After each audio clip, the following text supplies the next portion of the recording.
Bienvenidos al vistazo número 40. Gracias a Dios que vamos en este número y que veremos el inicio del mes de noviembre, del 1 al 7. Tenemos no solamente santos, sino además unas fiestas muy especiales de nuestros familiares difuntos. Es decir, incluimos a todos. El primero iniciamos con la fiesta de todos los santos, para conmemorar a todos aquellos que no están incluidos en el resto del año. Todos esos hombres y mujeres heroicos que en sus vidas han seguido a Cristo, y muchos en su vida cotidiana, ordinaria, tan normal que ni sabemos sus nombres. Este es el día de todos nosotros que podemos llegar a estar incluidos en esa lista de santos, día a día mejorando y haciendo la voluntad de Dios para llenarnos de su amor, para compartir ese amor, para que sea realmente nuestro sello, la caridad. La parroquia de Todos los Santos se encuentra en la carrera 95D número 8765, en Engativá, cuya foto tomo de Google. Bogotá, Colombia. El 2, celebramos la fiesta de los fieles difuntos, para que encomendemos muy especialmente las almas del purgatorio y a todos nuestros seres queridos que ya han fallecido. Nunca dejemos de rezar por ellos. Las oraciones no se pierden. Si ya están en el cielo, esas oraciones le pueden servir a otros que todavía lo necesitan. En cambio, si todavía no están en el cielo, les hacen falta y no rezamos, pues imagínense, cada día más espera y espera para poder llegar al cielo. Y también este día tenemos a San Victorino, obispo de Petovio, que realizó maravillosos escritos de los cuales solo se conservan extractos de sus comentarios sobre el Génesis y el Apocalipsis. Y sufrió el martirio probablemente en el año 303, bajo el gobierno de Diocleciano. La parroquia está en la carrera 13, número 1423. Su interior es bellísimo. El 3 conmemoramos a San Martín de Porres, que fue bautizado por el primer arzobispo de Lima, Santo Toribio de Mogrovejo. ¿Lo recuerdan de vistazos pasados? A sus 12 años, Martín entró de aprendiz de peluquero y asistente de un dentista. Luego conoció al fraile Juan de Lorenzana, famoso dominico como teólogo y hombre de virtudes, quien lo invita a entrar en el convento de Nuestra Señora del Rosario. Así ingresó a la orden de los predicadores de Santo Domingo de Guzmán. Las leyes de aquel entonces le impedían ser religioso por el color y por la raza, por lo que Martín de Porres ingresó como donado. Pero él se entrega a Dios y su vida está presidida por el servicio, la humildad, la obediencia y un amor sin medida que hizo que adquiriera dones extraordinarios en medio de sus funciones cotidianas de barrendero. Una vez curó al arzobispo de dolores tremendos y en otro momento sanó las heridas de un perro que se había peleado con otro. También tenía el don de bilocación y levitación. Por ejemplo, cuando necesitaba llegar a tiempo con 20 hermanos monjes, les dijo que se unieran todos agarrados del escapulario y se elevaron por los aires para llegar justo a la hora en que debían cumplir, por obediencia, de llegar al convento nuevamente. Y por supuesto también se le veía levitando cuando entraba en éxtasis. El don de bilocación fue gracias a las veces que iba a sanar personas en lugares donde nunca llegó a registrar que fuera, como China. Y por tantos milagros que hizo, se le conoce como taumaturgo. Y también le dimos San Martín de la Caridad porque hasta los animalitos se alimentaba, haciendo que comieran amistosamente en el mismo plato un perro, un gato y un ratón, como a veces lo representan. Incluso alimentó tanto a los ratones que el convento se llenó de ellos, y por orden del superior tuvo que pedirles que se marcharan, pero él les siguió llevando comida al potrero contiguo donde se fueron a vivir. Su humildad fue probada en el dolor de la injuria, incluso de parte de algunos religiosos dominicos. Incomprensión, envidias que no faltan porque es admirable ver que solucionara por ejemplo, cosas tan increíbles como la cantidad de ratones, porque hizo que se enfilaran hacia un potrero, tal como un flautista de Hamelin.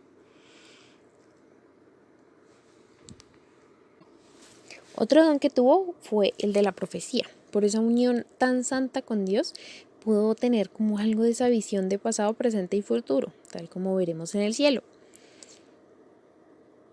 Y en ese convento de la Virgen del Rosario, una vez se encontró con Un hermano se cruzó con él y en ese momento le dijo que se preparara porque al día siguiente moriría.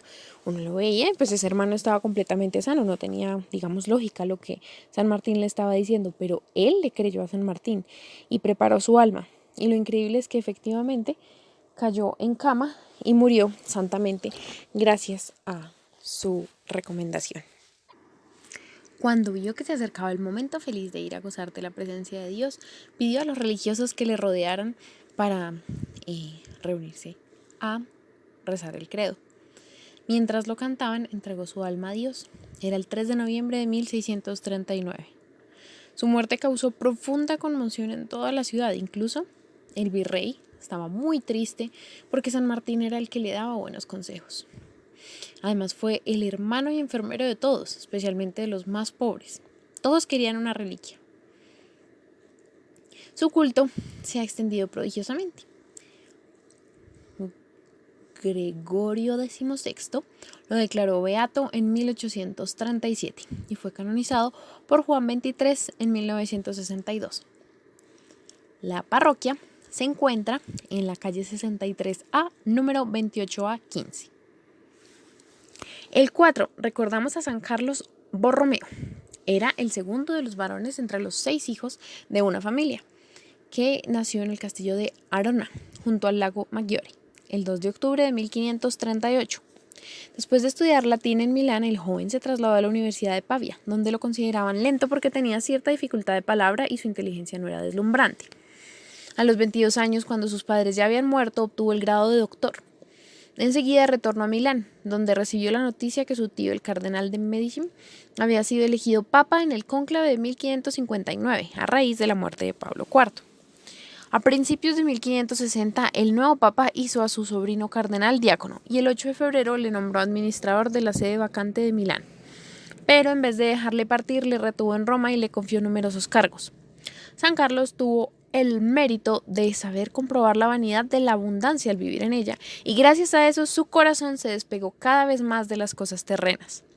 Pío IV había anunciado poco después de su elección que tenía la intención de volver a reunir el Concilio de Trento, suspendido en 1552.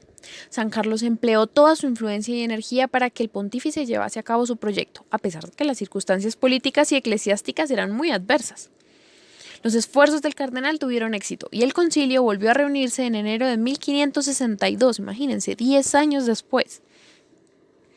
Esto duró 2 años, esas sesiones, y el santo tuvo que trabajar con la misma diplomacia y vigilancia que había empleado para conseguir que se diera esa reunión.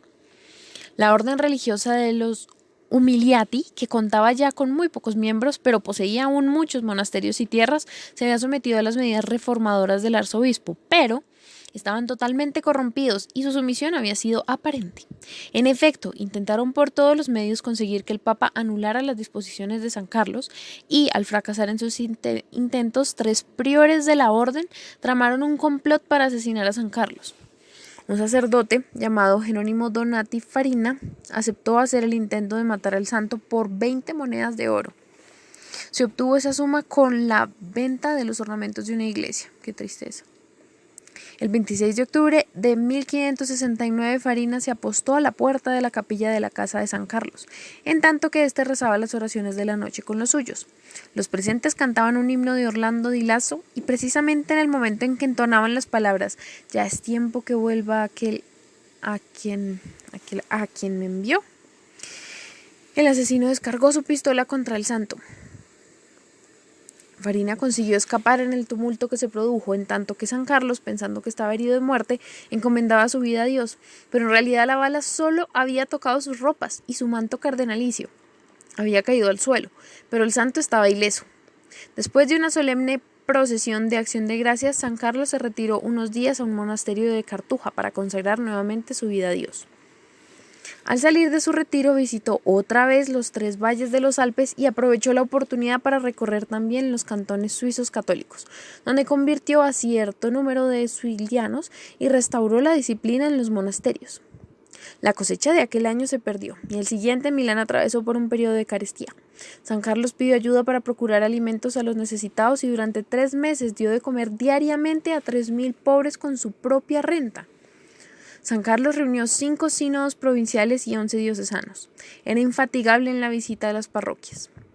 En 1575 fue a Roma a ganar la indulgencia del jubileo y al año siguiente la instituyó en Milán. Acudieron entonces a la ciudad grandes multitudes de peregrinos, algunos de los cuales estaban contaminados con la peste, así que la epidemia se propagó en Milán con gran virulencia. El gobernador y muchos de los nobles abandonaron la ciudad. San Carlos se consagró enteramente al cuidado de los enfermos.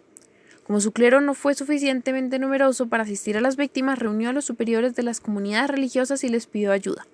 Inmediatamente se ofrecieron como voluntarios muchos religiosos, a quien San Carlos hospedó en su propia casa. Después escribió al gobernador don Antonio de Guzmán, echándole en cara su cobardía, y consiguió que volviera a su puesto con otros magistrados para esforzarse en poner un fin a este desastre. El hospital de San Gregorio resultaba demasiado pequeño y siempre había dificultad para poder asistir a los enfermos. Esto hacía que San Carlos se sintiera muy triste y pidió auxilio a sacerdotes de valles alpinos. Pues los de Milán se negaron al principio a ir al hospital. La epidemia acabó con el comercio, así que produjo carestía. San Carlos agotó literalmente sus recursos para ayudar a los necesitados y contrajo grandes deudas. Llegó al extremo de transformar en vestidos para los pobres los toldos y doseles de colores que solían colgarse desde el palacio episcopal hasta la catedral durante las procesiones. Se colocó a los enfermos en las casas vacías de las afueras de la ciudad y en refugios improvisados. Los sacerdotes organizaron cuerpos de ayudantes laicos y se erigieron altares en las calles para que los enfermos pudieran asistir a misa desde las ventanas. Cuando terminó la epidemia, San Carlos decidió reorganizar el capítulo de la catedral sobre la base de la vida común. Los canónigos se opusieron y el santo determinó entonces fundar sus oblatos.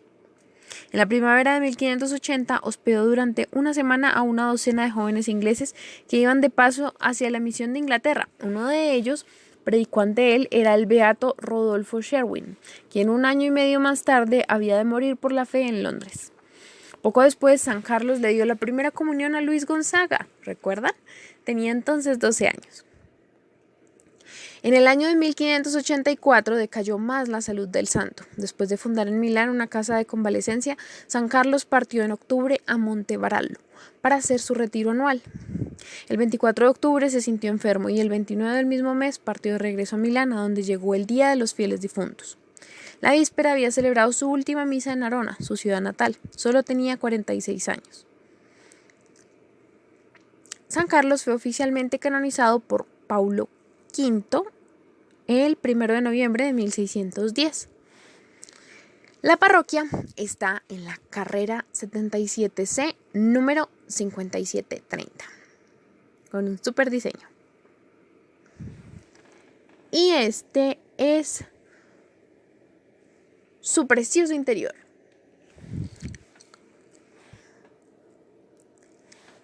El 5 están San Zacarías y Santa Isabel, de quienes hemos hablado por su hijo San Juan Bautista y por la visita de nuestra madre a su prima, luego de enterarse por el ángel Gabriel el día de la Anunciación que Isabel iba a tener un hijo a su edad avanzada. Por eso decidió acompañarla y la apoyó por 3 meses más, luego del nacimiento del niño.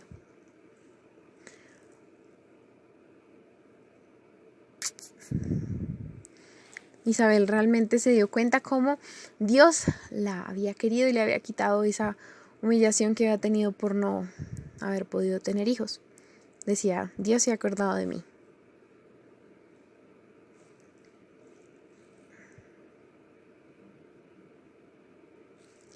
El 6 tenemos la particular historia de San Leonardo, que es uno de los santos más populares de Europa Central, al punto de haberse erigido no menos de 600 iglesias y capillas. Leonardo no quiso seguir la carrera de las armas, prefirió ponerse al servicio de San Remigio, que era obispo de Reims, y que sirviéndose de la amistad con el rey había obtenido el privilegio de poder conceder la libertad a todos los prisioneros que encontrara. También Leonardo pidió y obtuvo un poder semejante que ejerció muchas veces. El rey quiso concederle algo más, la dignidad episcopal. Pero Leonardo, que no aspiraba a glorias humanas, prefirió retirarse primero a San Maximino en Misi y después a un lugar cercano a Limoges, en el centro de un bosque llamado Paum. Un día su soledad se vio interrumpida por la llegada de Clodoveo, que iba de cacería junto con su séquito. Con el rey iba también la reina, a quien precisamente en ese momento le vinieron los dolores del parto. Las oraciones y los cuidados de San Leonardo hicieron que el parto saliera muy bien, y entonces el rey hizo con el santo un pacto muy particular. Le obsequiaría para construir un monasterio todo el territorio que pudiera recorrer a lomo de un burro. Alrededor del oratorio, en honor de María Santísima, había surgido entonces una nueva ciudad.